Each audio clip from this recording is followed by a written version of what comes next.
داود علیه السلام د دنیا څخه رحلت وکړي او د ده تر رحلت وروسته فورا یوه د ده علیه السلام د زامنو څخه د حکم اختیارات واخیسته چې هغه زوی سلیمان علیه السلام دی. اگر چې سلیمان علیه السلام د داود علیه السلام مشر زوی نه دی، مگر الله عز وجل د داود علیه السلام د زامنو څخه دی اختیار کوي. الله عز وجل په سورة النمل کې فرمایي وورث سلیمان داود، او سلیمان علیه السلام نبوت، علم او سلطنت د داود علیه السلام څخه په میراث واخیست. د وراثت ترجمه دلته د مال وراثت نه دی، بلکې د نبوت او پاچاهۍ وراثت ځینې مقصد دی. او د دغه دلیل چې د وراثت څخه د مال وراثت نه دی مقصد، د رسول الله صلی الله علیه و آله وسلم دغه قول دی چې فرمایي نحن معشر الانبیاء لا نورث ما ترکناه صدقه. موږ د انبیا ډله نه میراثیږو، یعنی مال مو د میراث پر قسم نه ویشل کیږي. هر هغه شی چې موږ پریږدو هغه صدقه ده. نو دلته د وراثت څخه مقصد د نبوت او سلطنت وراثت دی، نه مال. او فورا د سلیمان علیه السلام رتبه او درجه ښکاره سوه او عجبه معجزې ښکاره سوې. د ده علیه السلام د معجزو څخه یوه دا وه چې د مرغانو په ژبه پوهېدی، د مرغانو ژبه یې زده وه. الله عز وجل د سلیمان علیه السلام د معجزاتو په باره کې فرمایي علمنا منطق الطیر، د الوتونکو مرغانو خبرې موږ ته ښول سوي دي چې دا سلیمان علیه السلام وایي. ورونو، مرغان د خپل ځان دپاره ژبه لري چې په هغه خبرې سره کوي، سوال او جواب سره کوي، لکه بیا چې بیا په قصه کې ووي واوتینا من کل شی ان هذا لهو الفضل المبین. او موږ ته د هر شي څخه راکړه سوي دي، یعنی هغه شیان چې د نبوت او سلطنت دپاره ضروري دي هغه ټول راکړه سوي دي. بېشکه چې دغه عطا ښکاره فضل او فضیلت دی. الله عز وجل پاچهي ورکړه، داسې پاچهي چې په ټوله دنیا بلکې په ټوله تاریخ کې د سلیمان علیه السلام تر پاچهي لو پاچهي نسته، نه په هغو کسانو کې چې تر ده د مخه تیر سوي دي او نه په هغو کسانو کې چې تر ده وروسته د قیامت تر ورځې پورې راځي. پر دنیا چې څونه پاچاهان تیر سوي دي او یا تر دې وروسته تیریږي، د مځکې تر ټولو پاچاهانو لوی پاچا سلیمان علیه السلام دی. الله عز وجل هر څه ورکړي وه او حکم یې پر هر شي چلېدی. و اوتینا من کل شی، او یو د هغو شیانو څخه چې و سلیمان علیه السلام ته مسخره سوي وه چې نه تر ده علیه السلام د مخه و چاته مسخره سوي دي او نه تر ده علیه السلام وروسته و چاته مسخره کیږي، جن او پیرانان دي. ټوله جن و ده علیه السلام ته مسخره وه. الله عز وجل په سورة صاد کې فرمایي والشیاطین کل بناء و غواص، او مسخره کړه موږ دته پیرانان د هرې بنا جوړونکي، یعنی د ښو لوړو عمارتو جوړونکي، او غوټه وهونکي، یعنی په لوی دریابو کې غوټه وهونکي پیرانان د جواهرو د رایستلو دپاره. ورونو، د دغه آیات شریف څخه موږ ته د جن یو څه صفات او کمالات را معلومیږي. جن ډلې ډلې او قبایل دي. جن د خپلو ځانو دپاره کارونه او خاصې وظیفې لري چې ځینې یې بنایان دي، ځینې یې غواص او ملاح دي، په دریابو کې غوټه کېدلی شي، د دریابو د تله څخه ملغلرې راباسي، او ځینې یې آهنګران دي او داسې نور چې بیا بیا په قصه کې واورو. الله عز وجل فرمایي والشیاطین کل بناء و غواص و آخرین مقرنین فی الاسفاد، او موږ دته مسخره کړه پیرانان هر بنا جوړونکي او غوټه وهونکي، او سلیمان علیه السلام ته مطابق کړه نور سرکشه پیرانان چې تړل سوي وه په زنځیرانو کې. هغه پیرانانو چې د سلیمان علیه السلام اطاعت به نه کاوه یا به د یو امر څخه سرکشي وکړه. سلیمان علیه السلام دا قدرت درلودی چې بندیان یې کړي او دوه نفره به په یوه زنځیر کې سره تړل. مقرنین، قرین و ملګري ته وایي. مقرنین فی الاسفاد، یعنی هر دوه به په یوه زنځیر کې سره تړلي وه. هذا عطاؤنا فامنن او امسک بغیر حساب. الله عز وجل و سلیمان علیه السلام ته فرمایي دغه سلطنت او تسخیر و تا ته زموږ عطا ده، موږ دغه اختیارات درکړي دي. اوس نو که ته د چا سره احسان کوې هم ستا خوښه ده، فامنن یا جزا ورکوې بندي کوې یې، او امسک ستا څه څخه پوښتنه نه کیږي. بغیر حساب جزا ورکوي، عفو ورته کوي، شی ورکوي، شی ځینې منع کوي. دا ټوله و سلیمان علیه السلام ته جایز او مباح و. سلیمان علیه السلام خود اختیاره و، هیڅ حساب او کتاب هم نور سره کېدی. حضرت شاه صاحب لیکي دا څونه مهرباني ده چې الله عز وجل دونه دولت او سلطنت ورکړي او خود مختار هم وګرځاوه، حساب او کتاب یې هم ورمعاف کړه. مګر پر دغه ټولو سربیره سلیمان علیه السلام د خپل لاس د ګټې ډوډۍ خوړل، ټوکرۍ یې جوړولې او بیا یې خرڅولې. سبحان الله. او بیا هم الله عز وجل د سلیمان علیه السلام د سلطنت په متعلق په سورة سبأ کې فرمایي ومن الجن من يعمل بين يديه بإذن ربه ومن يزغ منهم عن أمرنا نذقه من عذاب السعير. او سلیمان علیه السلام ته مو د پیرانانو څخه هغه څوک مسخره کړي وه چې د ده علیه السلام په حضور به د ده د رب په اراده کار کاوه. د ده علیه السلام نوکران او خادمان وه. او که هر څوک د دا پیرانانو څخه زموږ د امر څخه سرکشي وکړي، یعنی د سلیمان علیه السلام اطاعت ونه کړي، په آخرت کې به د اور عذاب په وسکو. یعنی د پیرانانو څخه هر څوک چې د سلیمان علیه السلام اطاعت ونه کړي، یوازې دا نه چې په دنیا کې عذاب ورکول کیږي، بلکې په آخرت کې هم و اور ته داخلیږي. یعملون له ما یشاء، هر څه چې دی علیه السلام غواړي او د هر چا څخه چې وغواړي چې د ده خدمت وکړي، باید د ده امر قبول کړي. یعملون له ما یشاء من محاریب وتماثیل وجفان کالجواب وقدور الراسیات. دغه پیرانانو و سلیمان علیه السلام ته ورجوړول هر هغه شی چې د غوښت، من محاریب د کلاو او قصرو څخه، وتماثیل مجسمه او تصاویر به ورجوړول چې دا د سلیمان علیه السلام په شریعت کې جائز او حلال و او زموږ په محمدي شریعت کې حرام کړل شو، د پاره د دې چې د بوتانو د عبادت ذریعه ونه ګرځي. مګر د سلیمان علیه السلام په شریعت کې جائز او حلال و.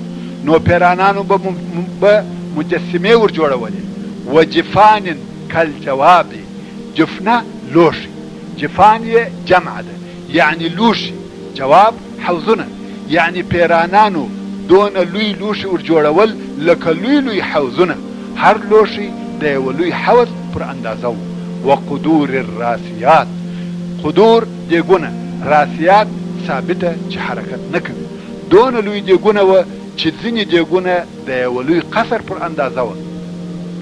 دغه ډېر لوی دیګ به پیرانانو جوړ کړي، پر ډبرو او نغریب یې کښېښاوه چې بیا یې د ځایه حرکت نه کاوه. دغه دیګونه به د خوړو ډک پاخه کړه.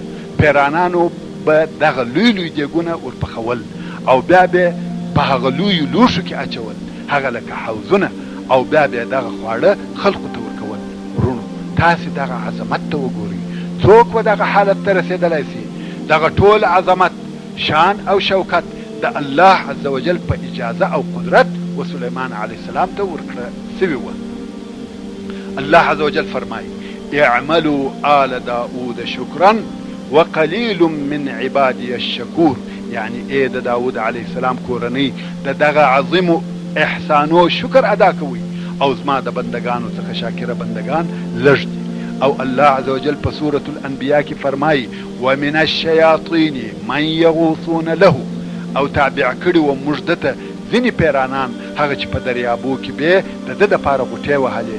یعنی ځینې داسې پیرانان وه چې په اوبازي کې متخصصین وه، د دریاب د نس څخه به ملغلرې او جواهرات ورته راوړه. سلیمان علیه السلام چې به د هر شي اراده کول، جواهرات، سره زر، سپین زر، ملغلرې، قصرونه، هر شی د علیه السلام تر تصرف لاندې وه. ویعملون عملا دون ذلک، او بیا له دغه ذکر شوو کارو څخه بیا نور ډېر کارونه هم کول. وکنا لهم حافظین، او و موږ دوی لره ساتونکي. یعنی دغه پیرانان مو د فساد او سرکشي څخه ساتل، نه د سلیمان علیه السلام څخه سرکشي کولای سوای او نه ضرر ورسولای سوای. دا ټوله د الله عز وجل قدرت، کنه د انسان زور او قدرت به څه وي چې دغسې یو شریر مخلوق په خپله قبضه کې راوړي. مګر الله عز وجل دغه د دوی حکم د سلیمان علیه السلام په اختیار ورکړی او د سلیمان علیه السلام د معجزو څخه یو هم باد د سلیمان علیه السلام حکم پر باد هم چلیږي. الله عز وجل په سوره صاد کې فرمایي فسخرنا له الريح تجري بامره، پس تابع کړی و موږ سلیمان علیه السلام لره باد چې د ده په حکم سره به چلیږي.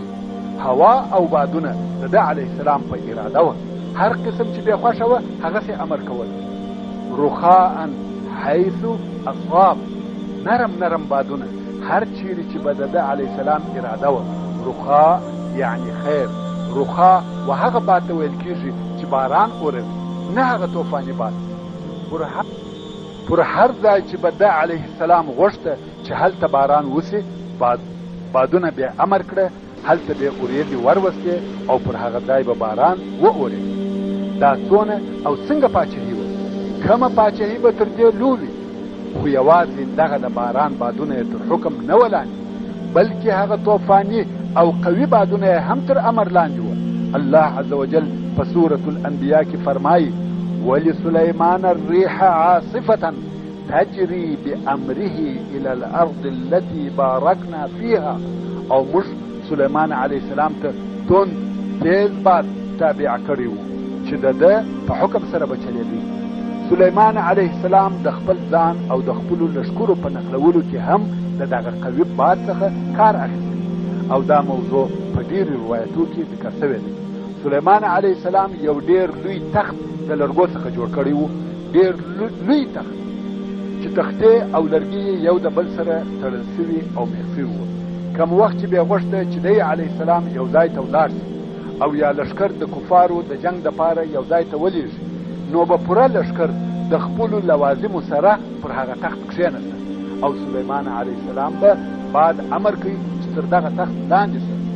باد به دوی ټوله پورته کړه، هغه مسافه چې لښکر به په یوه میاشت تګ و هغه ځای ته رسېدی، د سهار څخه تر ماپښینه به و هغه ځای ته ورسېدل او بیا چې به بېرته راتله دغه د یوې میاشتې مسافه به د ماپښین څخه تر ماښامه قطعه کول. الله عز وجل په سورة سبع کې فرمایي وسلیمان الريح غدوها شهر ورواحها شهر، او وسلیمان علیه السلام ته مو باد مسخره کړی چې د سهار مزل یې هم د یوې میاشتې لار و او د بیګا مزل یې هم د یوې میاشتې لار و. غدا د سهار او ماپښین تر مابین وخته غدات ویل کېږي او د ماپښین او ماښام تر مابین وخته رواح ویل کېږي. نو د دغه باد په واسطه به د 2 میاشتو مسافه په یوه ورځ ته نیول. په تفسیر روح المعانی کې لیکلي دي چې سلیمان علیه السلام به لمر خاته د دمشق څخه رهیسو، د غرمې خوب یې د ایران د استخر په ښار کې کاوه او شپه به یې زموږ کابل ته رسول چې د ده علیه السلام دغه 10 ساعته مزل د 2 میاشتو د مزل سره مساوي و. خو د تعجب ځای دا دی چې نن ورځ د عجیبو او غریبو تیارو او هوایي جهازو په زمانه کې هم داسې منحرف د دین منکر انسانان پیدا کېږي چې د دغسې قسم کیسو او واقعاتو څخه انکار کوي.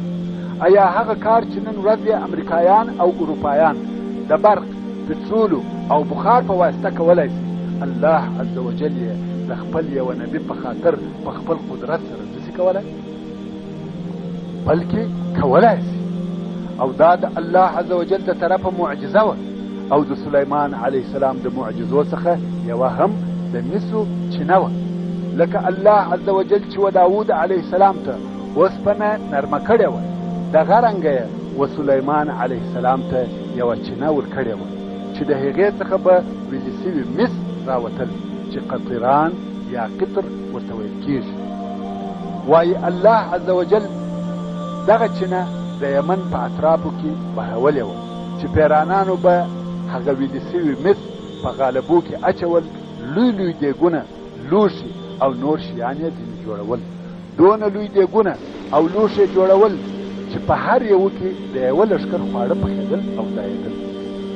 الله عز وجل فرمایي واسلنا له عین القطر، او د ده دپاره مو د ویلې سوو مسو چینه بهولې وه. چینه وه خو د اوبو په عوض د یسلي مس ځینې راوتل. هر شی چې بې خوښه وه هغه به ځینې جوړول. د سلیمان علیه السلام دپاره معجزې وې معجزې. د سلیمان علیه السلام آسان ډېر زیات خوښ او صافن چې جمع یې صافنات دي. صافن آسان یې ډېر زیات درلوده. اوس نو صافن آس څه شي؟ صافن و هغه آس ته ویل کېږي چې پر درو پښو درېږي او د څلرمې پښې فقط شونګرې پر ځمکه تکیه کوي. په خیال، غرور او تبختر سره درېږي چې دا د آسانو د هغه بهترینو قسمو څخه دي. نو سلیمان علیه السلام دغسې آسان ټولول او د جهاد دپاره یې ساتل. او بل یې هغه ډېر تیز آسان درلوده چې هغه ته په عربي کې جواد ویل کېږي او جمع یې جیاد ویل کېږي. نو سلیمان علیه السلام دغه دوه قسمه آسان ډېر زیات درلوده. داسې ډېر روایتونه شته چې وایي دغه آسان تر شلو چې وایي دغه آسان چې د صافنات الجیاد د قسمه وه تر 100,000 زیات. نو یوه ورځ یې د مازدیګر په وخت کې دغه آسان د نمایش او معاینې پر قسم د سلیمان علیه السلام و مخ ته تېرول. ده علیه السلام ورته کتل او ډېر یې خوښ هم و. دغه د نمایش وخت ډېر زیات. دی علیه السلام یې د هغه خپل ذکر او ورد څخه مشغوله کړ. سلیمان علیه السلام د خپل ځان دپاره هره ورځ ذکر او ورد درلود چې زبور او نور اذکار به ویل. دغه د آسانه نمایش د هغه خپل ذکر څخه مشغوله کړ حتی چې لمر ولوېد. دی علیه السلام متوجه سو. اصلا دا وخت داسې تیر سو چې د ده علیه السلام هیڅ فکر نه او وروسته متوجه سو. نو یې وویل ما د آسانو مینه او خوښي د خپل رب تر ذکر خوښه او اختیار کړه حتی چې لمر پټ سو. یعنی لمر ولوېدی ما هغه خپل ذکر او ورد ونه وایه. بیرته ما ته دغه آسان راولئ. آسان یې ورته راوست. دلته دوه روایت دي چې دواړه هم قوي دي. په یوه روایت کې وایي چې توره یې واخیسته، دغه آسان یې پر پښو او غاړو وهل، پښې او غاړې ور پرې کړې چې بل وار د الله عز وجل د ذکر څخه په دغه آسانو مشغوله نه شو. ټول یې حلال او خیرات کړ. او هغه دوهم روایت وایي چې د ځینو علماو په نیز راجحه هم دی. وایي چې آسان یې ورته راوست او سلیمان علیه السلام د آسانو په پښو او غاړه لاس ورتېراوه او د الله عز وجل څخه د مغفرت پوښتنه کوله او ویل خیر که ظاهرا د الله عز وجل ذکر را څخه پاته سو، خو د بله طرفه د جهاد د آسانو سره مینه او د هغو لیدل او معاینه هم د الله عز وجل د ذکر سره لازم دی. نو سلیمان علیه السلام د جهاد د محبت او خوښۍ په خاطر د دغو آسانو پر غاړو او پښو لاسونه تېرول، معاینه کول یې چې جوړ او ناجوړه د جهاد لپاره سره جلا او آماده کړي، چې دا هغه راجحه روایت دی. خو دواړه روایت موجود دي او دواړه هم کېدلی شي. د دغې واقعې په متعلق الله عز وجل په سورة صاد کې فرمایي ووهبنا لداود سلیمان نعم العبد انه اواب. او موږ و داود علیه السلام ته سلیمان ور وبخښه چې د ده زوی او د ده په مثل نبی الله او پاچا و، ښه بنده و او بېشکه چې دی الله عز وجل ته ډېر رجوع کوونکی و. اذ عرض علیه بالعشي الصافنات الجیاد. کم وخت چې د مازدیګر په وخت کې صافنات جیاد آسان ور وړاندې کړه شوه او دی علیه السلام په مشغوله شو. لمر ولوېد. فقال إني أحببت حب الخير عن ذكر ربي حتى توارت بالحجاب. نو سلیمان علیه السلام وویل بېشکه ما مینه د اسانو د خپل رب تر ذکر خوښه کړه حتی چې لمر په پرده کې پټ شو، یعنې ولوېدی. ردوها علی، بیرته دغه آسان ما ته راولي. فطفق مسحا بالسوق والاعناق.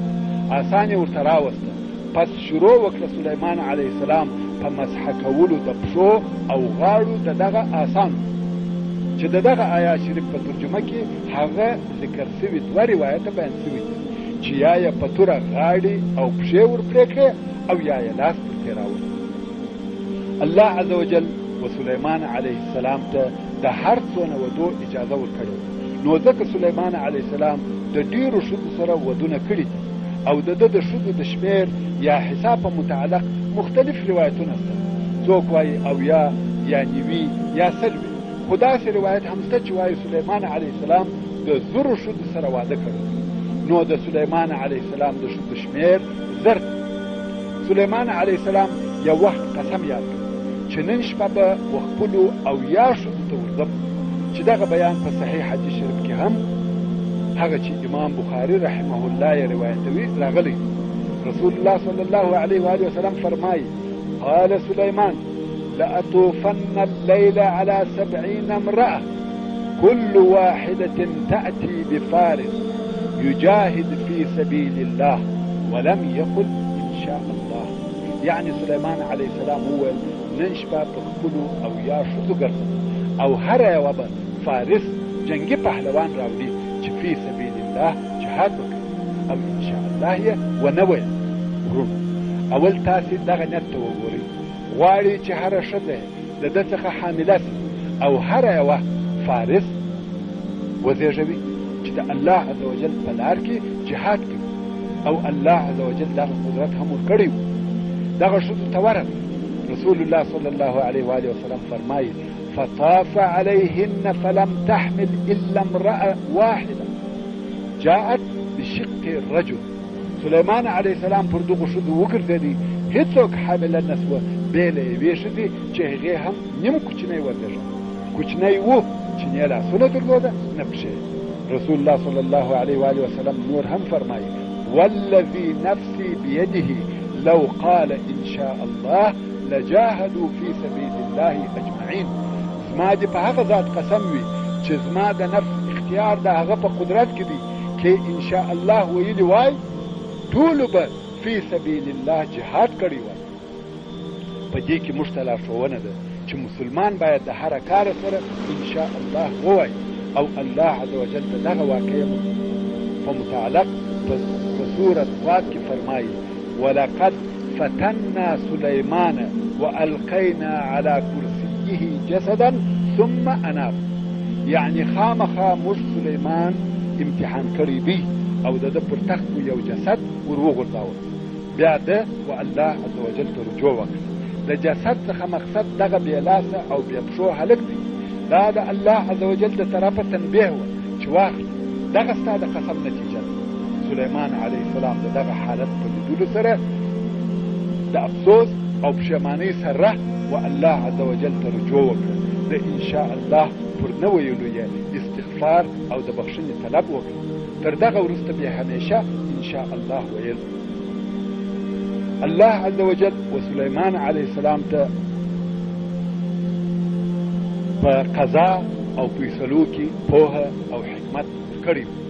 یو وخت 2 نفره دعوه کوونکي و داود علیه السلام ته راغله چې یوه کښت او زراعت درلودی او هغه بل پسونه درلود. دغه 2 نفره سره همسایګان. د پسو خاوند به د شپې د کلا دروازه بنده کړه چې پسونه یې د همسایه و کښت ته ورنسي. یوه شپه یې هېر چې دروازه بنده کړي. د شپې یې پسونه د همسایه کښت ته ورغله. کښت یې هم وخوړ، هم یې تر پښو لاندې کړي. کم وخت چې سهار سو که ګوري چې ټوله کښت خراب سوی. دغه 2 نفر و داود علیه السلام ته راغله چې زموږ په مابین کې فیصله وکړه. دا مسئله د مخه تر دې چې سلیمان علیه السلام پاچا شي د داود علیه السلام په وخت کې و. د دغه واقعې او فیصلې په وخت کې د سلیمان علیه السلام عمر 11 کاله و. اوس چې دغه 2 نفرو خپله دعوه و داود علیه السلام ته بیان کړه او هغه د پسه خاوند هم اقرار وکړ چې هو ما څخه اهمال او بې پروایي وسوه، دروازه مې نه وتله. او داود علیه السلام ولیده چې د کښت د خرابۍ اندازه د پسو د قیمت سره برابره ده. نو یې حکم وکړ چې پسونه دې د کښت خاوند ته ورکول شي. سلیمان علیه السلام چې هلته موجود و خپل پلار چې وویل: او خیر من ذلک یا نبی الله. یعنې تر دې بله ملایمه او مناسبه فیصله شته؟ داود علیه السلام ویل: څنګه؟ سلیمان علیه السلام ویل: پسونه د کښت و خاوند ته ورکړه، د شیدو او وړیو څخه دې فایده اخلي، او کښت د پسو و خاوند ته ورکړه چې کار پکښې کوي. تر څو چې کښت بیرته و هغه پخواني حال ته رسیږي. په دغه موده کې د کښت خاوند د پسو پیدا خوري او هغه بل به کښت آبادوي.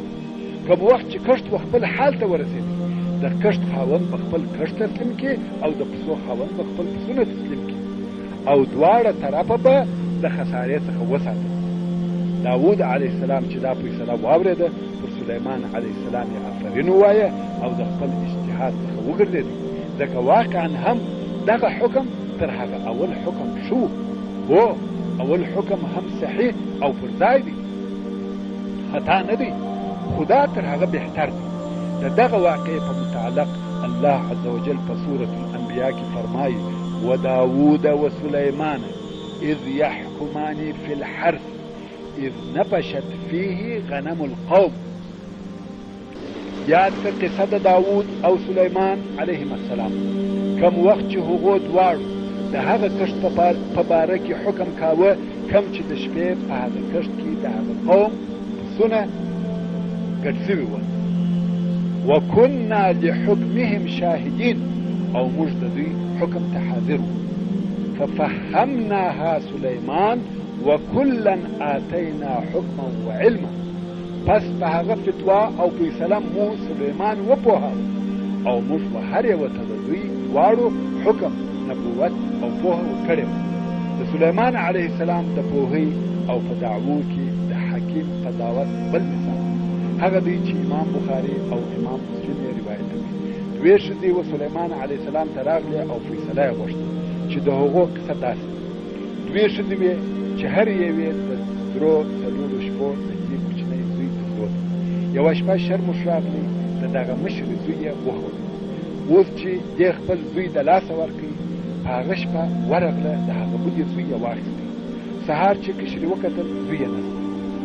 ښځې ته ورغله، خپل زوی غواړي، خو مشره ټینګه ده، وایي یا دا زما زوی دی، دعوه یې ده، خو یوه هم دلیل نه لري او څوک هم نه پوهېږي چې دغه هلک د کومې یوې زوی دی. اوس نو حکم څنګه کېدلی شي؟ دغه دوې ښځې په اول کې داود علیه السلام ته راغلي. داود علیه السلام حکم وکړي چې هلک د مشر، ولې هلک د هغې سره او هیڅ داسې دلیل هم نشته چې هلک د کشر زوی دی. سلیمان علیه السلام پس له هغه څخه چې د پلار څخه اجازه واخیسته چې زه به فیصله وکړم، او داود علیه السلام هم اجازه ورکړه. سلیمان علیه السلام ویل هلک راکړه، هلک یې ورکړه، او ویل توره راوړه، توره یې هم ورته راوړه. سلیمان علیه السلام ویل هلک نیمه یې کوم، هره یوه دې نیمه حصه واخلي. هغه کشر نارې کړه، ویل یا هلک مه وژنه، دې ته یې ورکړه، ژوندی خو به پاتې وي. هغه د مور شفقت ښکاره شو او سلیمان علیه السلام پوه شو چې دا یې مور ده. نو ویل ته مور، مقصد دا چې په حکم او فیصلو کې سلیمان علیه السلام د هغه عقلمن او هوښیارو انسانانو. اوس به د سلیمان علیه السلام د پاچاهۍ یو څه کیفیت بیان کړو. کوم وخت چې به سلیمان علیه السلام کومې خواته تلي، نو به د ضرورت او مصلحت پر اندازه د انسانانو، پیرانانو او مرغانو لښکرې د ځان سره بیول، او په دې لښکرو کې به نظم، ترتیب، انضباط په پوره ډول موجود و، لکه د نن ورځې بري، بحري او فضایي قواوې چې په ترتیب او تنظیم سره خپلې وظیفې اجرا کوي. یو وخت سلیمان علیه السلام د خپلو لښکرو سره د میږیانو پر یوه منطقه راغی چې په هغه میدان یا شیله کې د میږیانو ښارونه او کورونه وو. د میږیانو مشر پر نورو میږیانو نارې کړې: ننوځئ خپلو کورو او غارو ته مو ننوځئ، چې سلیمان او د هغه لښکرې مو تر پښو لاندې مړه او ټوک ټوک نه کړي، او دوی به هیڅ خبر نه وي. سلیمان علیه السلام دا د میږي خبره واورېده. معجزه ده، معجزه ده، که نه د میږي اواز نه چا اورېدلی او نه اورېدلی شي. سلیمان علیه السلام د میږي د خبرې په اورېدو تبسم وکړ، ویې او ویل الهي دا توفیق راکړه او دا مې نصیب کړې چې زه ستا د نعمت شکر ادا کړم، هغه چې تا یې پر ما او زما پر مور او پلار انعام او احسان کړی، او توفیق راکړه چې ښه او صالح عمل وکړم چې ستا خوښ او ته په راضي کېږې، او ستا په رحمت سره مې ستا په صالحه بندګانو کې داخل کړم. چې دغه قصې ته الله عز وجل په خپل کتاب قرآن مجید کې اشاره کړې ده او په سورة النمل کې فرمایي: وحشر لسليمان جنوده من الجن والإنس والطير فهم يوزعون حتى إذا أتوا على واد النمل قالت نملة يا أيها النمل ادخلوا مساكنكم لا يحطمنكم سليمان وجنوده وهم لا يشعرون فتبسم ضاحكا من قولها وقال رب يوزعني أن أشكر نعمتك التي أنعمت علي وعلى والدي وأن أعمل صالحا ترضاه وأدخلني برحمتك في عبادك الصالحين. وحشر لسليمان جنوده من الجن والإنس والطير فهم يوزعون أو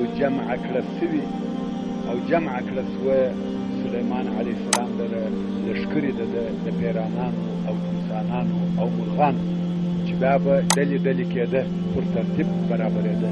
حتی اذا اتوا على واد النمل قالت نملة تر هغو چې دوی د میږیانو پر شیله راغله، یعنی پر یو داسې لار تېرېده چې هلته د میږیانو لوی ښارونه او کورونه وو. یو میږي وویل، هغه چې د میږیانو مشر، هغه پر نورو میږیانو غږ کړ: یا ایها النمل ادخلوا مساکنکم، ای میږیانو ټول خپلو کورو ته ننوځئ، لا يحطمنکم سلیمان وجنوده وهم لا یشعرون، چې مړه او ټوک مو نه کړي، پایماله مو نه کړي سلیمان او د ده لښکرې، او دوی به ستاسې په پایماله کېدو نه وي خبر. فتبسم ضاحكا من قولها، پس تبسم وکړي سلیمان علیه السلام په داسې حال کې چې د دغه میږي د خبرې څخه خندا کوونکی. وقال ربي اوزعني ان اشكر نعمتك التي انعمت علي وعلى والدي، او ویل ای زما ربه دا زما په برخه کې چې ستا د هغه نعمت شکر ادا کم هغه چې تا پر ما او زما پر والدینو انعام کړی، وان اعمل صالحا ترضاه، او د دې توفیق راکې چې عمل صالح وکم چې ستا خوښ وي او په راضي کېږي. وادخلني برحمتك في عبادك الصالحين، او ما ستا په رحمت سره ستا په صالحه بندگانو کې داخل کړي. علماء کرام وایي میږی څونه هوښیار او څونه فصیح دی. داسې یوه جمله یې وویل چې په هغه کې د ژبې د فصاحت ډېر انواع او اقسام سره یو ځای شوي. تاسې دا د ده خبرې ته وګورئ. وایي یا حرف ندا او نارد، ایها تنبیه او خبرتیا ده، ودخلوا امر ده، لا يحتمنکم نهی، سلیمان خاف، وجنوده عام، وهم لا يشعرون د هغو عذر یې هم بیان چې هغه مو نه ویني او په تاسې به نه وي خبر. دا څونه فصاحت دی. دغه رنګه سلیمان علیه السلام د بلقیس سره چې د یمن پاچا وه هم یو عجیبه قصه ده چې دغه قصه د هدهد څخه را شروع کېږي. هدهد یو مرغه دی چې موږ لاچرګاک ورته وایو. سلیمان علیه السلام ته د ده لښکرې سره را جمع شوې چې د مرغانو په جمله کې هدهد ونه لید. نو یې وویل څه سبب دی چې هدهد نه وینم؟ آیا د دغه مرغانو په مابین کې پټ دی او یا غیر حاضر دی؟ ورونو، هدهد څو خویونه لري چې د هغو د جملې څخه یو دا دی چې تر مځکه لاندې اوبه ور معلومېږي. دا حس لري چې دلته اوبه شته. او بل دا چې هدهد تر خاورو لاندې چنجان وي، هغه راباسي او خوري. نو اوس هدهد نسته. نو سلیمان علیه السلام وویل خامخا به ډېر سخت عذاب ورکړم، یا به حلال کم او یا به د خپل غیر حاضرۍ په خاطر کم ښکاره او واضحه دلیل راته وایي چې په دغه سبب غایب و. خو لږ وروسته هدهد راغی او د سلیمان علیه السلام په حضور کې ودرېد او ویې ویل زه خبر یم په هغه شي چې ته نه یې په خبر. یعنې داسې قضیه شته چې په هغه کې زه معلومات لرم او ستا سره نشته، او ما د سبا څخه یو یقیني خبر درته راوړی.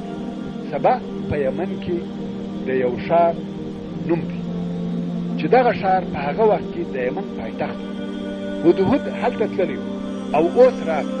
سلیمان علیه السلام ته د هغه ځای خبر وایي. دا داسې خبر دی چې سلیمان علیه السلام نو په خبر، نو ویل ما هلته یوه ښځه ولیده چې دغه د سبا پر خلکو یې پاچهي کوله او دغه ښځې ته هر شی ورکول سوی و. په هر شي کې مال، اسباب، فوج، اسلحه، حسن او جمال ټول شامل، نو ویل هر شی ورکول سوی و. او هغې ښځې یو ډېر لوی عرش پایتخت درلود، ډېر لوی تخت چې د حکم په وخت کې به پر هغه تخت کښېنستل چې په جواهراتو او ګران قیمته ملغلرو ښایسته سوی. ډېرې حصې یې د سرو او سپینو زرو څخه جوړې سوي وې. مفسرین د دغې پاچا ښځې نوم بلقیس لیکلی. هدهد ویل ومې لیده چې دغه ښځه او د دې قوم بې له الله جل جلاله ولمر ته سجده کوي او شیطان و دوی ته دغه د دوی عمل ښه ایسولی دی او دوی یې د سمې لارې څخه منع کړي، نو خود سمه لار نشي پیدا کولی. هدهد په خپلو دغه خبرو سره واکې سلیمان علیه السلام تشویقوي چې د دغه قوم سره جهاد وکړي. نو خود هدهد نور هم پسې وویل دغه قوم و الله ته سجده نه کوي، هغه الله چې د مځکې او آسمانو څخه پټ شیان راباسي، او هغه الله چې ستاسې د زړو پټ حال او ښکاره حال ور معلوم دی. هدهد خو د مخه د بلقیس د عرش او تخت بیان وکړي دپاره د دې چې انسان د بلقیس په عرش خطا نه وځي، مغروره نه سي، نو یې په خپلو خبرو کې واحد الله ذکر کړي او د هغه عظیم عرش یې یاد کړي. ویې ویل الله لا اله الا هو رب العرش العظیم. الله دی، نسته هیڅ شی د عبادت وړ او لایق مګر یوازې همدی دی. رب د هغه ډېر لوی عرش، یعنې د ده عز وجل د عظیم عرش سره د بلقیس تخت هیڅ نسي برابرولی. سلیمان علیه السلام ورته وویل ژر ده چې موږ به وګورو ستا د دغه خبرې معلومات چې تا رښتیا ویلي دي او که ته د درواغ ویونکو څخه یې. سلیمان علیه السلام ولې دا خبره وکړه چې موږ به وګورو معلومات به وکړو؟ ځکه دی علیه السلام په تعجب کې ښځه پاچا ده. په هغه وخت کې پر ټوله مځکه داسې ښځه نه وه چې پاچا دې وي بې له دغه بلقیس ده. نو سلیمان علیه السلام په تعجب کې سو چې ښځه څنګه حاکمه ده، او په تعجب کې سو چې دغه خلک څنګه د لمر عبادت کوي، سجده ورته کوي، او بل د بلقیس د لوی عرش او تخت څخه په تعجب کې. دا هم عجبه و چې و دغه ښځې ته هر څه ورکول سوي، ښځه او دا لو پاچهي، او دی علیه السلام هم تر اوسه نه دی په خبر. نو یې هدهد ته نه وویل چې ته درواغ وایې، او نه ورته وویل چې ته صادق یې، بلکې ویل وبګو چې په دغه خبره کې عدل او حکمت دی. او بیا سلیمان علیه السلام یو لیک نوشته کړ و هدهد ته وویل چې دغه زما خط یوسه او د سبا و پاچا ته ورسه و هغې ته دغه خط واچوه او بیا هلته پټ او نږدې ورته ودرېږه، وګوره چې دوی څه جواب وایي او ماته حال وایي. هدهد لاړ، هلته ورغی چې بلقیس یوازې په یوه خونه کې بیده وه او خط یې د دې پر ځګر کښېښاوه او دی هلته د قصر پر یوه پنجره ورته کښېنستی ورته او د هغو خبرې اوري. ښځه راویښه خط یې ولیدی او ویې ویل خپل درباریان یې راټول کړل. قالت یا ایها الملأ، ویل ای د قوم مشرانو، ما ته دغسې یو عجیب خط او په عجیبه طریقه سره را رسېدلی دی چې هغه د یو معزز او محترم پاچا سلیمان د طرفه څخه دی. شاید چې دوی د سلیمان علیه السلام د بې مثله پاچاهۍ او شان او شوکت څه ناڅه حالات پخپله اورېدلي ول. نو ویل دا خط د سلیمان علیه السلام د طرفه دی او په هغه کې لیکلي دي بسم الله الرحمن الرحیم الا تعلو علی واتونی مسلمین. شروع په نامه د الله چې ډېر مهربان او ډېر د رحم خاوند دی. مقصد دا چې پر ما کبر او لوی مه کوئ او تاسې ما ته مسلمانان را، یعنې و الله عز وجل ته مسلم. فقط دغه دوې کلمې خط ورون داسې جامع مختصر او د عظمت څخه ډک خط به ممکن په دنیا کې ډېرو لږو کسانو لیکلی دي چې د دغه خط مطلب داسو چې زما په مقابل کې هیڅ زور ازمایي فایده نه در رسوي. ستاسې خیر او فایده هم په دغه کې ده چې اسلام ومنئ او زما احکامو ته تسلیم شئ. اوس چې بلقیس دغه خط د خپل قوم و مشرانو ته ووایه نو ویل ای مشران، تاسې ما ته په دغه کار کې مشوره راکړئ او دا تاسې ته معلومه ده چې زه هیڅکله د یو کار فیصله نه کوم او نه مې کړې ده تر څو چې تاسې حاضر نه سئ او مشوره را نه کړئ. هوښیاره ښځه د قوم سره مشوره کوي، مګر قوم چې د عقل د خوا ضعیفه وو څه ورته ویل موږ د زور او قوت خاوندان یو، څوک مو مخ ته نسي درېدلی، اسلحه لرو، قوت لرو، حکم او اختیار ستا دی. وګوره هر څه چې ستا خوښه وي هغسې امر وکړه، موږ یې منو. ورونو دا څنګه مشوره وه چې دوی ورکړه؟ دغه خلقو عقلي ضعف درلود، فقط دا پکښې هوښیاره نو ځکه دا د دوی حاکمه وه او پاچا یې. نو دا وه چې و دوی ته صحیح مشوره ورکړه. بلقیس ویل په جنګ کې خیر نشته. پاچاهان چې هر وخت په جنګ او زور په کم کلي یا ښار ننوځي دوی هغه ښار خرابوي او د هغه ښار عزتمند او مشران خلک سپک او ذلیله کوي، بندیان یې نیسي.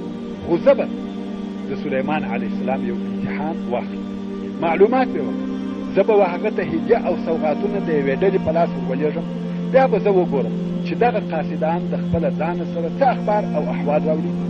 یعنې دغه زموږ نفر چې هلته ورسي معلومه به سي چې رښتیا هم دی قوي دی، کولی سي چې ما د ځان تابع کړي او د هدیې په مقابل کې به د ده عکس العمل او تصرف چې شوي.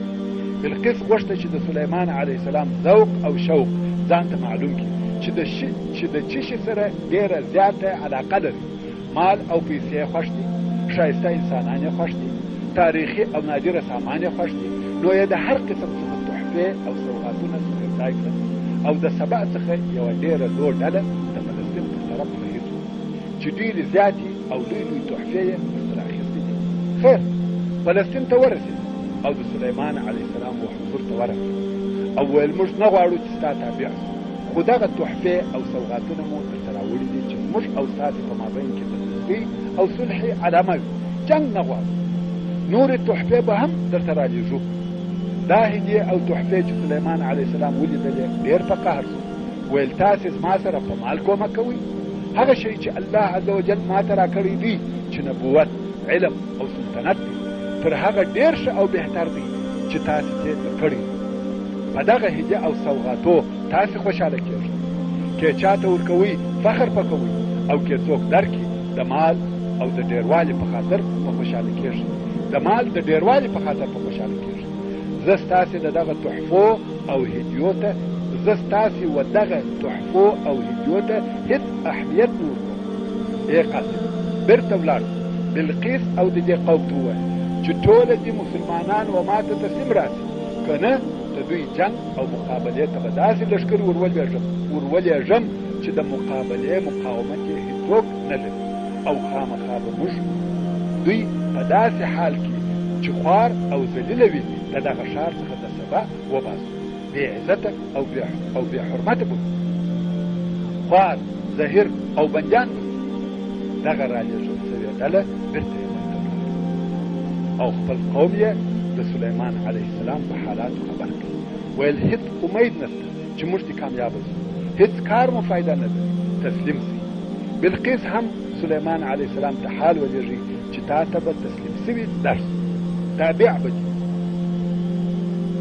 څو د اطاعت او فرمانبردارۍ په مقصد د ډېر سامان او لښکرو سره د سلیمان علیه السلام په طرف وررهي شو. کوم وخت چې بلقیس د شام و حدودو ته ورنږدې شوه، سلیمان علیه السلام په خپل مجلس کې و حاضرو خلکو ته وویل ایا داسې یو څوک شته چې د بلقیس هغه لوی شاهي تخت، هغه چې په سبا کې پروت دی، د دې تر راتلو د مخه ماته راوړي؟ په دې کې د سلیمان علیه السلام مقصد دا و چې بلقیس ته هغه خپل عظمت او قوت چې الله عز وجل ورکړی دی وښکاره کړي، چې دا ښه وپوهېږي چې سلیمان علیه السلام یوازې دا نه چې باچا دی، بلکې یو بل فوق العاده باطني قدرت هم ورسره دی. عفریت چې د پیرانانو څخه قوي او زورور پیری و، هغه ویل د مخه تر دې چې ته د دغه خپل مجلس څخه ولاړېږې زه به یې درته راوړم. سلیمان علیه السلام عادت د سلیمان علیه السلام عادت چې د سهار څخه تر ماپښینه په دغه مجلس کې کښېنستی. نو عفریت ویل د مخه تر دې چې ستا دغه مجلس پای ته ورسېږي عرش به ستا مخ ته پروت وي. او ویل زه قوي او امانتکاره یعنی کولی شم چې راوایخلم او هغه جواهر چې پکښې کار شوي دي هغو ته هم لاس نه ورکړم، خیانت نه پکښې کوم. خو په دا مجلس کې یو بل څوک چې د سماوي کتابو علم ورسره و، الله عز وجل د الله عز وجل د نومو په تاثیراتو خبر او اسم اعظم هم ورته معلوم. هغه اسم اعظم چې یو څوک په هغه سره دعا وکړي قبلیږي. هغه وویل زه به د سترګو په رب کې درته راوړم چې ته یو شي ته وګورې او بیا د هغه څخه سترګې را اړوې، هغه تخت به دلته پروت وي. سلیمان علیه السلام هم د اسمان و کنارو ته وکتل چې بیرته یې خپل لید را وګرځاوه. د بلقیس د پاچاهۍ هغه لوی تخت یې مخ ته پروت و.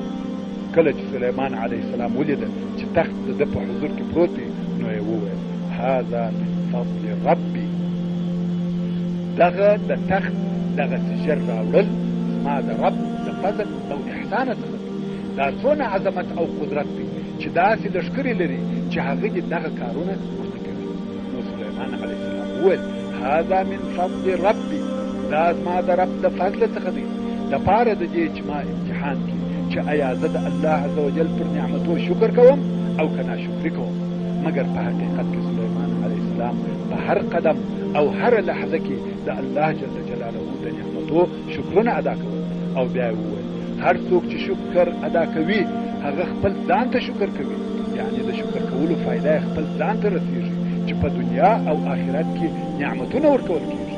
او هر چا چې ناشکري وکړه بېشکه چې زما رب غني او بې پروا دی، د چا و شکر ته ضرورت نه لري او زما رب کریم دی. زموږ د ناشکریو څخه د ده عز وجل په صفاتو کې هیڅ نقص او کمی نه پیښیږي. او بیا نو سلیمان علیه السلام وویل د بلقیس په تخت کې یو څه تغییر راولي چې آیا دا یې پیژني که یا. په دغه کار یې د بلقیس د عقل امتحان مقصد چې آیا عاقله ده و سمې او حق لارې ته په اساني سره راوړي که جاهله پر هغه خپل کفر او شرک به ټینګه ولاړ. نو یې د تخت جواهرات پر لواړ، د دغه ځای جواهر یې پر هغه بل ځای کښېښول، د هغه ځای دا یې دلته نصب کړه. تخت هغه تخت دی خو هغه جواهرات چې پر کار شوي وه هغه یې پر لواړ، د هغه خپلو ځایو څخه یې تغیر واخلي. اوس چې بلقیس را ورسېده او تخت یې ولیدی په تعجب کې چې دا خو داسې تخت دی لکه هغه د دې تخت. او دلته ورته وویل آیا ستا تخت هم دغسې دی؟ ګورې داسې نه ورته وویل چې آیا دغه ستا تخت دی، بلکې ورته وویل شوه آیا ستا تخت هم داسې دی؟ څرنګه چې بلقیس هوښیاره وه جواب یې هم حکیم او هوښیار نه وویل چې هو دا زما تخت دی. په تعجب کې ده دی خپل تخت هلته په یمن کې پرېښی، هغه دلته څنګه راغی؟ او دی وویل یا دا زما تخت نه دی، ځکه دا تخت هغسې دی لکه د دې تخت، مګر هغه د دې تخت د جواهراتو په ترکیب کې لږ فرق ورسره لري. نو یې یوه معقوله او عجبه خبره وکړه. قال کأنه هو، لکه دا چې هم هغه دی، یعنی ممکن هغه وي ممکن هغه نه وي، ممکن د هغه سره مشابه. دغه درې سره احتمالات یې فقط په دغه یوه لفظ کې سره یو ځای کړه. کأنه هو، دا کار د علم او فصاحت څخه کیږي. کأنه هو، ممکن هغه دی، ممکن هغه وي، ممکن هغه نه وي، ممکن د هغه سره مشابه. سلیمان علیه السلام چې دا د دې معقول جواب واورېدی په تعجب کې شو. خو بیرته سلیمان علیه السلام وویل موږ ته تر دې د مخه علم راکړه شوی دی او موږ مسلمانان هو دا پوه او هوښیاره ده. مګر سلیمان علیه السلام تر دې عالم او مسلم و. اوس چې بلقیس په امر او پاچهي کې د سلیمان علیه السلام تابع شوه مګر ایمان یې نه راوړ، پر هغه خپله عقیده او کفر پاته. البته په زړه کې یې څه ناڅه د اسلام سره علاقه پیدا شوې ده، خو د اسلام اظهار یې په ښکاره ډول سره نه دی کړی، ولې دا د هغه باطلو معبودانو فکر او خیال او د کفارو صحبت او تقلید د ایمان راوړلو څخه منع کړی و. نو سلیمان علیه السلام دا اراده وکړه چې په خپله پاچاهۍ کې داسې یو شی وښکاره کړي چې د بشر د مصنوعاتو او قدرتو څخه نه وي. نو ویل راځه و یو قصر ترې راوسته، داسې قصر چې ټوله د ښیښې او هندارې څخه جوړ شوی و. د دغه قصر مځکه یا فرش هم د ډېرې صافې ښوی نازکې هندارې څخه جوړ شوی و. داسې ښیښه او هنداره چې چا فکر نه کاوه چې دلته دې هنداره ده، او تر دغه صافې نازکې او عجیبې هندارې لاندې اوبه وې. اوس چې دوی دغه قصر ته راغله، بلقیس ولیده چې اوبه بهېږي، ودرېده. سلیمان علیه السلام ویل ورځه قصر ته در داخله. بلقیس ویل اوبه دي، د دې په ګمان خو ژورې اوبه وتلې. ده علیه السلام ویل هو درځه. ښځې خپل کالي یا پایڅې راپورته کړې او ور داخله شوه. دې خو دا فکر کاوه چې زه په اوبو ګډېږم. اوس چې پښه کښېښول هغه هنداره په تعجب کې چې دا څنګه کار دی؟ دا کار خو بشر نسي کولی. ورونو دا هغه قصر و چې پیرانانو و سلیمان علیه السلام ته ورجوړ کړی. سلیمان علیه السلام ورته وویل دا قصر دی چې په دقت سره د ښیښې څخه جوړ شوی دی. بلقیس چې دا کیفیت ولیدی پوه شوه چې سلیمان علیه السلام یوازې دا نه چې پاچا دی، بلکې د الله عز وجل د طرفه نبي دی. نو یې ایمان راوړ او ویل ای زما ربه، بېشکه چې ما پر خپل ځان ظلم کړی او اسلام مې راوړی دی د سلیمان سره خاص هغه الله ته چې رب د عالمینو دی. قال ربي إني ظلمت نفسي وأسلمت مع سليمان لله رب العالمين. يعني يا الله زه ستا منونکی یم او د سلیمان علیه السلام دین او طریقه اختیاروم. تر اوسه مې پر خپل ځان ډېر ظلم کړی دی چې په شرک او کفر مبتلا وم. اوس د هغه څخه توبه کوم او ستا د ربوبیت و دربار ته رجوع کوم. بلقیس ایمان راوړي او داسې ډېر روایتونه شته چې سلیمان علیه السلام واده ورسره وکړ.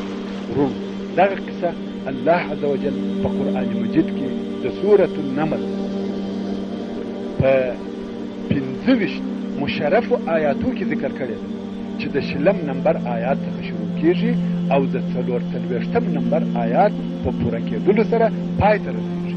چې اوس به دغه مبارک آیاتونه قاری شیخ عبدالودود تلاوت کړي.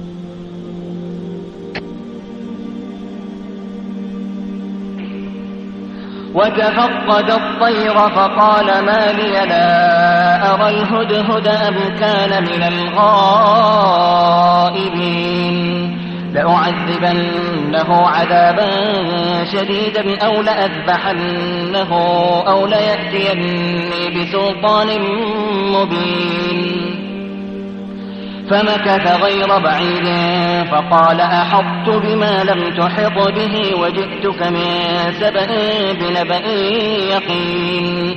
إني وجدت امرأة تملكهم وأوتيت من كل شيء ولها عرش عظيم. وجدتها وقومها يسجدون للشمس من دون الله وزين لهم الشيطان أعمالهم فصدهم عن السبيل فهم لا يهتدون. ألا يسجدوا لله الذي يخرج الخبأ في السماوات والأرض ويعلم ما تخفون وما تعلنون.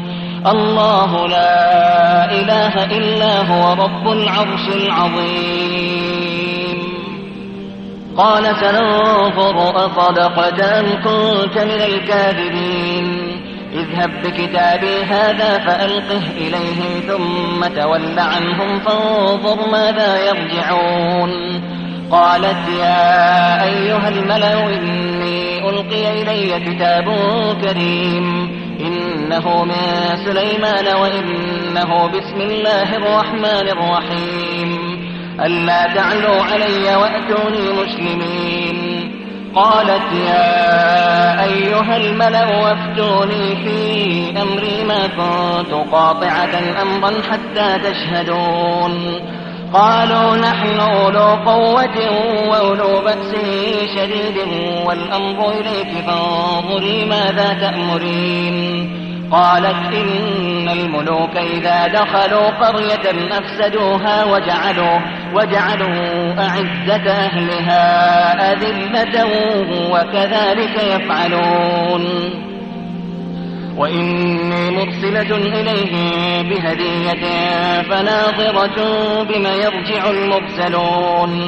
فلما جاء سليمان قال أتمدونني بمال فما آتاني الله خير مما آتاكم بل أنتم بهديتكم تفرحون. ارجع إليهم فلنأتينهم بجنود لا قبل لهم بها ولنخرجنهم منها أذلة وهم صاغرون. قال يا أيها الملأ أيكم يأتيني بعرشها قبل أن يأتوني مسلمين؟ قال عفريت من الجن أنا آتيك به قبل أن تقوم من مقامك وإني عليه لقوي أمين. قال الذي عنده علم من الكتاب أنا آتيك به قبل أن يرتد إليك طرفك. فلما رآه مستقرا عنده قال هذا من فضل ربي ليبلوني أأشكر أم أكفر. ومن شكر فإنما يشكر لنفسه ومن كفر فإن ربي غني كريم. قال نكروا لها عرشها ننظر أتهتدي أم تكون من الذين لا يهتدون.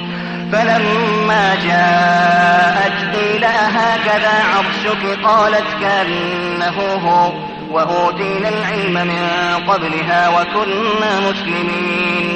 وصدها ما كانت تعبد من دون الله إنها كانت من قوم كافرين.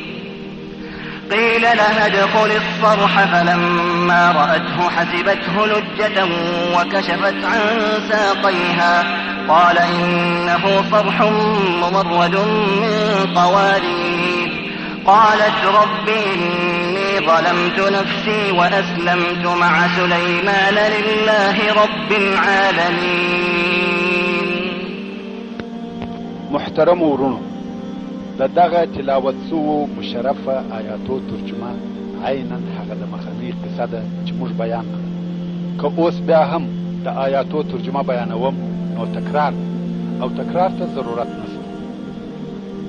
د سلیمان علیه السلام د لویو کارو څخه یو دا دی چې د مسجد اقصی بنا یې نوې او بیا جوړه کړه. هغه څوک چې مسجد اقصی یې اول جوړ کړی دی یعقوب علیه السلام دی. په صحیح حدیث شریف کې راغلی دی د رسول الله صلی الله علیه و آله وسلم څخه پوښتنه وسوه چې په مځکه کې کم مسجد اول جوړ شوی دی؟ د صلی الله علیه و آله وسلم وفرمایل مسجد الحرام. ورونو مسجد الحرام چا جوړ کړ؟ ابراهیم علیه السلام.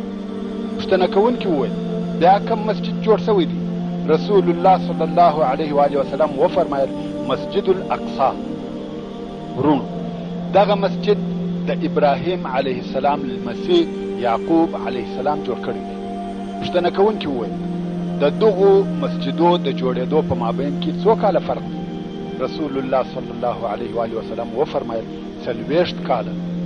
نو د دغو دوو مسجدو د جوړېدو په مابین کې 40 کاله فرق دی. او کوم وخت چې بخت نصر پاچا پر بیت المقدس مسلط سو مسجد اقصی یې ونړاوه او بیا چې د سلیمان علیه السلام پاچاهي سوه نو د هغه لویو کارو څخه یو د مسجد اقصی جوړول و. مسجد اقصی یې ډېر لوی او شانداره جوړ کړ او د هغه سره د سلیمان علیه السلام مجسمه هم جوړه کړه او دغه مجسمه په یهودو کې مقدسه وه. حتی تر اوسه هم یهود په هغه مجسمه پسې ګرځي چې پیدا یې کړي. د مسجد اقصی فضیلت په ډېرو احادیثو کې ذکر شوی دی. یو هغه چې رسول الله صلی الله علیه و آله وسلم فرمایي په مسجد الحرام کې یو لمونځ د 100,000 لمنځو فضیلت لري او زما په دغه مسجد کې یو لمونځ د 100 لمنځو فضیلت لري چې هغه په مدینه منوره کې مسجد نبوي دی او په مسجد اقصی کې یو لمونځ د 500 لمنځو فضیلت لري. د عبد الله ابن عمرو ابن العاص رضی الله تعالی عنه څخه روایت دی وایي رسول الله صلی الله علیه و آله وسلم وفرمایل کم وخت چې سلیمان علیه السلام مسجد اقصی جوړ کړ د الله عز وجل څخه 3 شیان وغوښتل. الله عز وجل د هغو څخه دوه ورکړل او موږ امید لرو چې هغه درېیم یې زموږ. سوال یې وکړي چې د حکم د الله عز وجل د حکم سره برابر او موافق وي، یعنی په عدل سره قضا او فیصله وکړي، لکه څرنګه چې د الله عز وجل حکم وي د ده علیه السلام حکم هم هغسې صادر سي. الله عز وجل یې دغه خواست قبول کړي او بل یې سوال وکړي چې داسې پاچهي ورکول سي چې تر ده وروسته د هیچا سره نه ښایي، یعنی تر ده وروسته وهي چاته ور نه کول سي. دا خواست یې هم الله عز وجل قبول کړي. او درېیم سوال یې دا وکړي ویل هر هغه څوک چې د کوره راووځي بې له لمانځه په دغه مسجد کې بله اراده نه لري، د خپلو ګناهو څخه دې داسې پاک سي لکه هغه خپلې مور چې زېږولی و. یعنی هر هغه څوک چې د خپله کوره په دغه نیت راووځي چې ځم په مسجد اقصا کې لمونځ کوم، هغه دې د خپلو ګناهو څخه داسې پاک سي لکه د مور څخه چې زېږېدلی وي. الله عز وجل دې ټوله ګناهونه ورمعاف کړي. او رسول الله صلی الله علیه و آله وسلم زیاته کړه چې د الله عز وجل څخه غواړم چې دغه یې زموږ دپاره وي. د دغه حدیث شریف روایت امام احمد، نسائی او ابن ماجه کوي. سلیمان علیه السلام په 52 کلنۍ کې په یوه عجبه طریقه وفات شو. ورونو دغه تاریخ چې موږ یې د قصص الانبیاء علیهم السلام په څنګ کې درته بیانوو، په هغه کې وعظ او عبرتونه شته، په هغه کې زموږ او ستاسې د ټولو دپاره لارښوونه او راهنمایي شته، په هغه کې د الله عز وجل د قدرتو او معجزو مشاهد او علامې شته. موږ د داوود او سلیمان علیهم السلام په قصه کې ولیدل چې الله سبحانه وتعالی و دغه دوو مکرمو انبیاو ته د الهي قدرت څونه علامې او معجزې ورکړي وې چې د بشر عقل په تعجب او حیرت کې اچوي. موږ ولیده چې الله عز وجل و سلیمان علیه السلام ته څنګه پیرانان مسخره کړي وه، باد یې ورته تابع کړي وو. داود علیه السلام ته غرونه او مرغان مسخره وه، تسبیح به ورسره ویل، اوسپنه ورته نرمه او تابع وه. او بیا مو د سلیمان علیه السلام هغه لو پاچهي ولیده، داسې پاچهي وه چې نه تر ده د مخه چاته ورکول سوې وه او نه تر ده وروسته و چاته ورکول کیږي. او سلیمان علیه السلام د الله عز وجل څخه دا سوال هم وکړي چې د ده پاچهي دي داسې پاچهي وي چې تر ده وروسته وهي چاته ور نه کول سي. ډېره لو او پراخه پاچهي وه، خو دغه لو پاچهي د هغه خپل ټول عظمت سره سره د خپلو ټولو قدرتو سره سره څونه پراخه او څونه پرمختللې پاچهي وه، مګر بیا هم سلیمان علیه السلام بشر و او بشر مري، فنا کیږي. انسان چې هر څونه قوت ته ورسیږي، هر څونه غنا او مالدارۍ ته ورسیږي، هر څونه عظمت او جبروت ته ورسیږي، بیا هم د سلیمان علیه السلام د پاچهۍ و عظمت ته نه ورسیږي. مګر سلیمان علیه السلام هم وفات شو. الله عز وجل فرمایي انک میت و انهم میتون. او الله عز وجل دا اراده وکړه چې د سلیمان علیه السلام په وفات سره خلقو ته پند او عبرت ورکړي. ورونو په هغه زمانه کې خلق په جن او پیري سره امتحان کړه سوي وه. خلقو دا فکر کاوه چې پیرانان هر څه کولی شي، حتی دا یې ټینګ ګمان و چې پیرانان په غیبو خبر دي. الله عز وجل دا اراده وفرمایل چې د سلیمان علیه السلام په وفات سره خلقو ته دا وښکاره کړي چې جن نه په غیب خبر دي او نه خبرېدلی سي. برونو د سلیمان علیه السلام د وفات قصه داسې ده. سلیمان علیه السلام د خپل ژوند په آخرو وختو کې پیرانان په یوه کار امر کړه چې وایي دغه کار د بیت المقدس تجدید او بیا آبادول وه. کار ډېر شدید او سخت و. سلیمان علیه السلام به ورته ولاړ او پیرانانو به د ده علیه السلام په حضور کار کاوه. او دا خو معلومه خبره ده، کم وخت چې به دی علیه السلام ورته ولاړ و، پیرانانو په کار کې کاهلي او ټنبلي نه سوای کولی، پرله پسې کار به کاوه، بیرېدل. ځکه سلیمان علیه السلام د آخرت تر عذاب د مخه دلته په دې دنیا کې جزا ورکول، بندیانول یې. الله عز وجل داسې ورته مسخره کړي وه چې هر څه په کولای سوای. مقصد دا چې پیرانان ډېر ځینې بیرېدل. نو سلیمان علیه السلام ورته ولاړ دی، د دوی مراقبت کوي او دوی د ډبرو سخت کار کوي. دی علیه السلام ورته ولاړ دی، ورته ګوري او دوی کار کوي.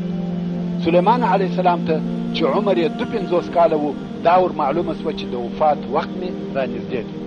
نو سلیمان علیه السلام خپله لکړه واخیسته، لاسونه یې پر لکړه تکیه کړه، ولاړ دی او دوی ته ګوري. پیرانان په کار مشغول، د ده علیه السلام د بیرې څخه پرله پسې کار کوي. سلیمان علیه السلام پر دغه حال ولاړ و چې الله عز وجل یې روح قبض کړي او سترګې خلاصې پاته وي. پیرانان کار کوي او پر ده علیه السلام د ژوندي خیال کوي. د سلیمان علیه السلام هغه خلیفه چې تر ده وروسته یې د حکومت کارونه پر غاړه اخیسته، هغه راغی او پوه سو چې سلیمان علیه السلام وفات شوی دی، مګر داسې ښکاره کول چې سلیمان علیه السلام ژوندی دی. نو به راغلی داسې چم به وکړي لکه سلیمان علیه السلام ته چې د ده په غوږ کې خبرې کوي، او بیا به ولاړ. هره ورځ به دا کار کاوه. پیرانان پوره 1 کال په دغه سخت کار مشغوله دي او سلیمان علیه السلام بې حرکت ورته ولاړ. پیرانان په تعجب کې دي. د ډېرې مودې راهیسې سلیمان علیه السلام حرکت نه کوي، خبرې او خوراک نه کوي، ولاړ دی، د دوی د کار مراقبت کوي او ورته ګوري. پیرانان یو د بله پټ په غوږو کې سره وایي چې شاید وفات شوی وي، خو د بیرې نه څه ویلی سي او نه څه کولی سي. اوس چې 1 کال تیر سو او هغه تعمیراتي کار هم پای ته ورسېدی، الله عز وجل وینا مکلفه کړه. وینا هغه چنجی دی چې لرګی خوري. دغه وینا د الله عز وجل په امر د سلیمان علیه السلام د لکړې په خوړلو شروع وکړه. کوم وخت چې لکړه ضعیفه سوه، ماته سوه، سلیمان علیه السلام ولوېدی، غذار سو. نو پیرانانو ته دا معلومه سوه چې سلیمان علیه السلام 1 کال د مخه وفات شوی دی، او انسانانو ته دا ور معلومه سوه چې پیرانان په غیبو نسي خبرېدلی. که دوی په غیبو پوهېدلی، دا به ور معلومه سوی وای چې دغه د دوی په حضور ولاړ سړی وفات شوی دی، او پوره 1 کال به دغه شاقه کار نه کولی. الله عز وجل په سورة سبع کې فرمایي: فلما قضينا عليه الموت ما دلهم على موته إلا دابة الأرض تأكل من سأته فلما خر تبينت الجن أن لو كانوا يعلمون الغيب ما لبثوا في العذاب المهين. يعني کم وخت چې موږ پر سلیمان علیه السلام د مرګ حکم وکړ او د 1 کال پر لکړه تکیه کړې، جسد ولاړ، نو هیچا دغه پیرانان د سلیمان علیه السلام په مرګ نه کړه خبر، بیله دابة الارض، بیله وینا چې وی خوړه لکړه ده. نو کم وخت چې سلیمان علیه السلام پر مځکه ولوېدی، پیرانانو ته د ده وفات ور معلوم سو. که چیرې دغه پیرانان په غیبو پوهېدلی، په دغه تکلیف او مشقت کې به 1 کال نه تېراوه. دا د الله عز وجل اراده وه چې و خلقو ته دا وښکاره کړي چې پیرانان ضعیفه دي او داسې مخلوق دی چې په غیبو نه دي خبر، او د الله عز وجل په امر سره و سلیمان علیه السلام ته مسخره وه.